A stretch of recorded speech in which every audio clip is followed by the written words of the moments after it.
Hello everyone, welcome to my channel. I hope everyone is having a wonderful day. Before starting the video, please go ahead and hit the subscribe button and give this video a like up.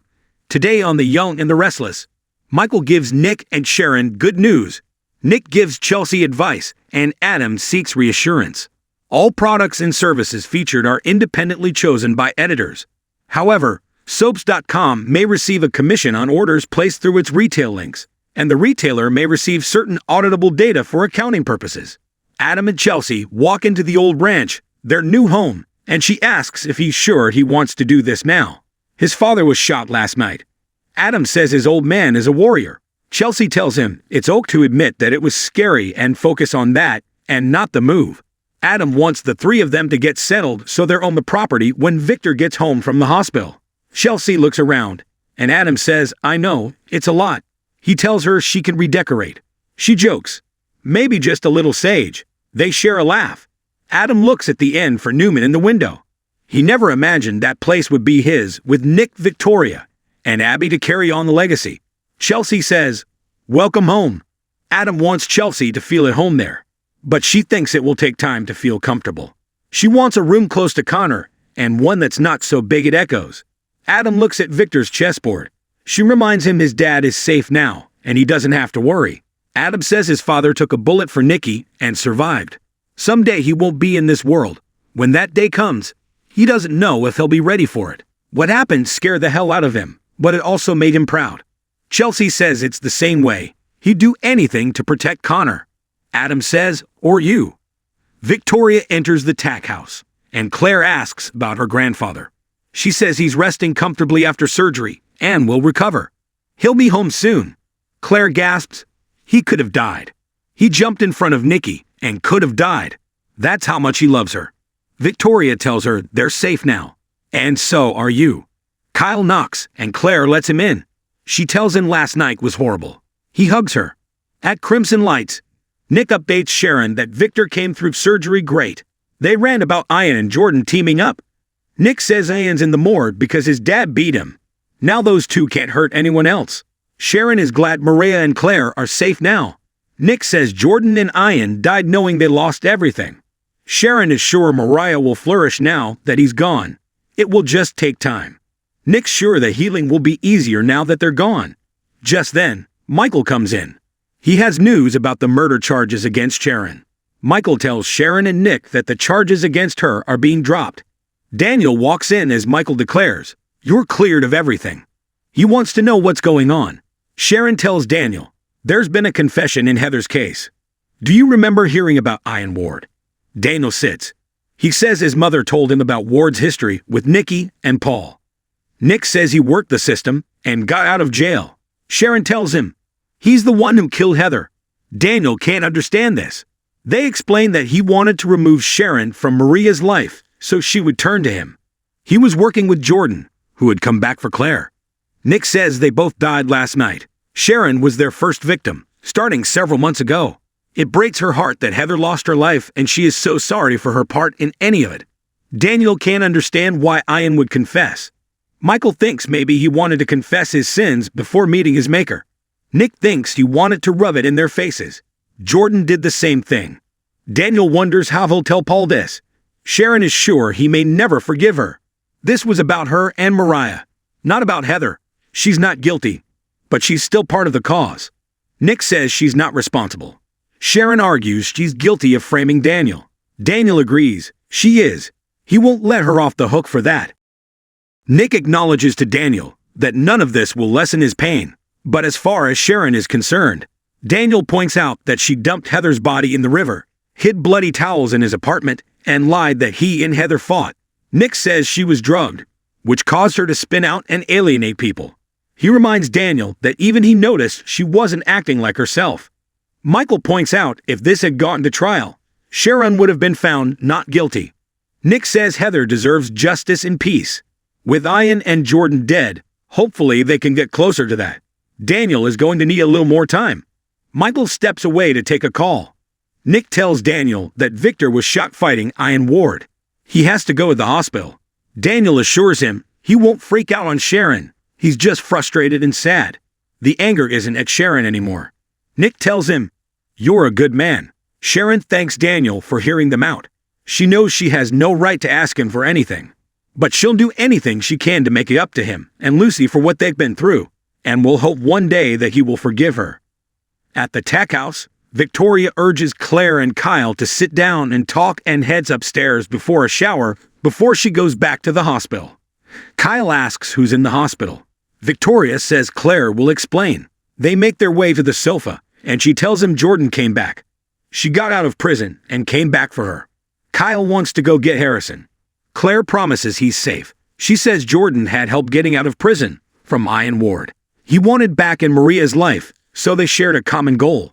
Kyle asks if she's okay. She says, all in one piece. Kyle asks if they're locked up again. Claire says they're both dead. Kyle tells Claire he's sorry for what Jordan put her through. He learns her aunt took poison and Ian shot at Nikki, and hit Victor took the bullet. They struggled over the gun and Ian was shot and died. Kyle marvels that she went through all of that, and he had no idea. Claire says even knowing Jordan is dead, the worry is still there. Kyle's sure it will get better over time. He asks how she got the poison. Did she bring it there? Claire, did Jordan think you would be the one to die last night? Claire thinks the poison was her insurance policy. Kyle wonders how she could think she could win her back. Claire thinks she spent time in prison convincing herself she belonged with her and not her family. When she saw her in town, she realized everyone she cared about was in trouble again. She told her she missed her and trapped in a world that would never be hers. It was what she wanted to hear. She didn't want her to bolt or do more damage. Kyle marvels that she took all of that on her shoulders. You don't have to be so stoic. Claire says her aunt can never hurt them again. Kyle tells her she's incredible. She asks him to hold her. At the ranch, Adam tells Chelsea he didn't say he'd take a bullet for her to make her react. It's simply the truth. Chelsea tells him he and Victor have more in common than he thinks. It's a good thing. Victor loves his family. Chelsea and Adam enthuse about both living with Connor. Adam says he should go to the hospital, and they make plans to meet up later. Just then, Nick walks in and barks, "Adam." Adam muses that they seem to have an open door policy. Nick says he knocked. Nikki asked him to pick up stuff to take to their dad in the hospital. He learns that Chelsea is moving in, and she makes it clear it's not a reunion. Adam steps out to take a call, and Nick lets Chelsea know he's concerned about her living in close proximity with her ex. Chelsea has made her feelings clear to Adam. Nick says his brother knows what he wants, and now he thinks it's within reach. Chelsea tells Nick this isn't about Adam or romance. She's set firm boundaries. If he crosses the line, she'll let him know. Nick's always happy to help her. Adam reappears, and they claim they've been discussing the suites in the house. Chelsea urges Adam to go to the hospital with Nick and send Victor her best. At Crimson Lights, Daniel tells Sharon that Heather is gone, and everything he thought about how it happened is gone too. It was because someone wanted to get at her. Sharon talks about recalling the hand on her shoulder in hypnosis. She wishes she had never gone to his apartment that night. She would do anything for things to have been different. Daniel says, "Me too, Sharon." He tells her again that he'll need a little more time and walks out. At the tack house, Claire thanks Kyle for not walking away. Her family can be a lot. Kyle says Jordan's not her family, and he respects the huge amount of love in the Newman family. He respects her too, and asks if there is something she left out or is afraid to tell him. Claire says she went through it with her mother and grandmother, and they agreed to let it be. She has to honor their wishes. Kyle says if she changes her mind, he's there to listen. Claire's still trying to get her mind around Jordan's death being real. She can never hurt anyone again. They cheers to that with their teacups. Michael joins Sharon at Crimson Lights and tells her it's settled. She is far away and doesn't hear him. He reiterates that the documents are signed and she's free and clear. She questions if she deserves that. Michael tells her she was a victim. Ian put her through hell. She brought that hell to Daniel's family. The lawyer insists it wasn't her fault. She thanks him for taking her case. There was one big reason for him not to do it. Michael says Phyllis survived, and he thinks their friendship will too. He asks Sharon to give herself some time to heal and process what Ward put her through. Sharon's just worried about Daniel. How is he supposed to move on now that he can't confront the person responsible? There's no closure for him. With a senseless loss like this, it never ever leaves you. It keeps coming back to break your heart all over again. I don't wish that kind of suffering on anyone. In the park, Daniel sits on the bench and says, "You're out there somewhere, aren't you, Heather?"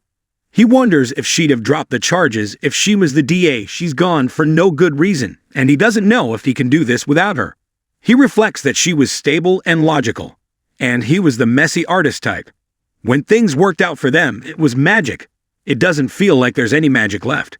He sobs that he knows he has to give Lucy stability and reassurance. He just doesn't know if he can do it without her. He feels like this nightmare is never going to end. In the car, Nick and Adam discuss Chelsea moving into the ranch house. Nick thinks it makes sense that she'd want to be there for Connor. Adam guesses he doesn't think he should take another shot with his ex and asks him to drop it. Talk turns to what would have happened if they lost their old man. Nick doesn't want to think about it. Why don't you just go ahead and say it? Why are you wondering what would have happened if Dad had died? Adam says it could have turned out differently. When he's gone, it will all fall apart. Nick says they won't kick him out of Newman Enterprises. Adam means the family. Nick says he's as much or as little part of the family as he deserves. He and Vic accept him or reject him due to his actions. And that won't change if something happens to their dad.